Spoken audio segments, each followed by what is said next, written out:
기적의 TV 상담받고 대학가자 2교시 결정적 코치 합격연구소 시간입니다. 오늘 한국교육과정평가원에서 2015학년도 수능에서 출제 오류 논란이 있었던 생명과학 2 8번 그리고 영어 25번 문항을 복수 정답 처리하기로 발표를 했습니다. 조금 더 자세하게 알아볼까요, 선생님? 네, 올해 대학 수학능력 시험에서 출제 오류 논란이 있었던 생명과학 2 8번 문항 그리고 영어 25번 문항이 결국 복수 정답 처리가 되었습니다. 네. 논란이 된 생명과학 2 8번 문항은 평가원이 정답으로 제시한 4번과 함께 표현상의 문제로 인해 해석을 어떻게 하는가에 따라 보기의 선택지 중 기억과 니은을 모두 참으로 판단하거나 아니면 니은만 참으로 볼 수가 있어서 니은만 참으로 한 2번도 정답으로 인정을 했고요. 그리고 영어 25번에 대해서는 4번과 함께 퍼센트는 백분율을 나타내고 그리고 퍼센트 포인트는 백분율 간 차이를 나타내기 때문에 퍼센트라고 표현한 답지 5번은 주어진 그래프의 내용과 일치하지 않는다고 복수 정답 인정 사유를 밝혔습니다. 네. 계속 논란이 좀 있어 왔는데요. 결국에는 복수 정답으로 결론이 났습니다. 수험생들에게는 이제 좀 영향이 있을 것 같은데 어떨까요, 선생님? 네, 아무래도 조금 영향은 있을 걸로 생각이 듭니다. 기존에 평가원이 제시한 정답을 맞힌 수험생과 복수 정답을 인정받게 된 수험생 간의 조금 희비가 엇갈릴 걸로 예상을 하는데요.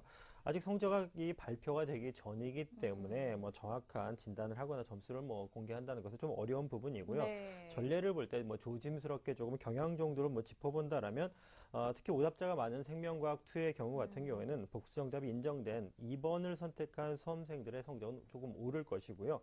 아마 평가원이 제시한 정답인 4번이나 오답을 고른 수험생들은 상대적으로 조금 떨어지는 것으로 생각을 좀 할 수도 있을 것 같습니다. 네. 특히나 생명과학 2 같은 경우에는 응시자의 규모가 제일 큽니다. 또 두 과목 중에서는 또 그리고 응시의 경향, 의대생들이 또 조합을 만드는 과목이죠. 생명과학 2와 화학 이렇게 되고요. 또 그 두 과목 중에 올해 특히나 변별력이 있었던 이런 이 과목의 특성상으로 본다라면 아마 올해 경쟁이 조금 치열해지지 않을까라고 조금 예상을 좀 해볼 수 있을 것 같습니다. 네, 네. 그렇다면 영어의 경우에는 어떨까요?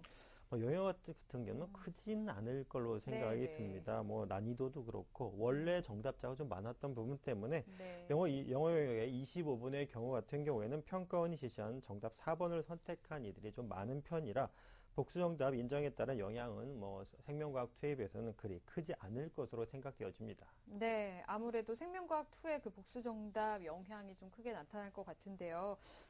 작년에도 수능에서 세계지리 8번으로 많은 수험생들이 좀 혼란을 겪었습니다. 앞으로 이렇게 오류가 일어나지 않도록 대책을 마련한다고 하던데요. 어떤가요? 네, 마련을 한다고 하는데요. 우선 출제 오류 사항들을 좀 살펴보니까 2004학년도에 언어 영역 17번 문항이 처음으로 이제 복수 정답으로 인정을 받았고요.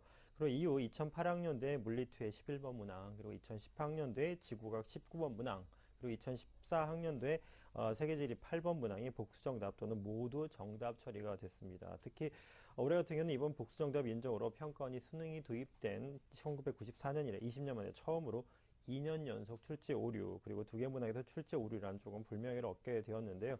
교육부는 다음 달 중으로 수능제도 개편과 관련한 위원회를 구성하고 개선 방안을 내년 3월까지 마련할 계획이라고 합니다. 그리고 또한 확정된 수능 개선 방안은 2016학년도 수능 기본 계획에 반영되며 내년 6월 모의평가부터 본격적으로 적용될 예정이라고 합니다. 네, 이번에 이 복수 정답 처리에 대해서 아직도 점수가 나오기 전이기 때문에 우리 학생들 좀 혼란이 있을 것 같은데 우리 학생들이 어떻게 좀 대처하면 좋을까요?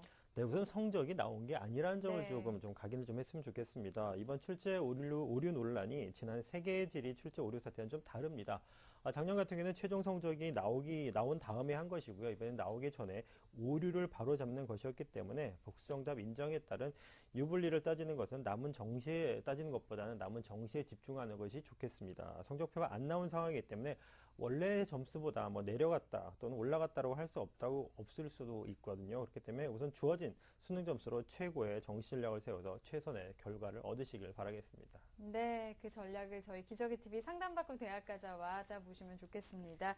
자, 2교시 결정적 코치의 합격연구소였고요. 3교시 상담 이어가겠습니다.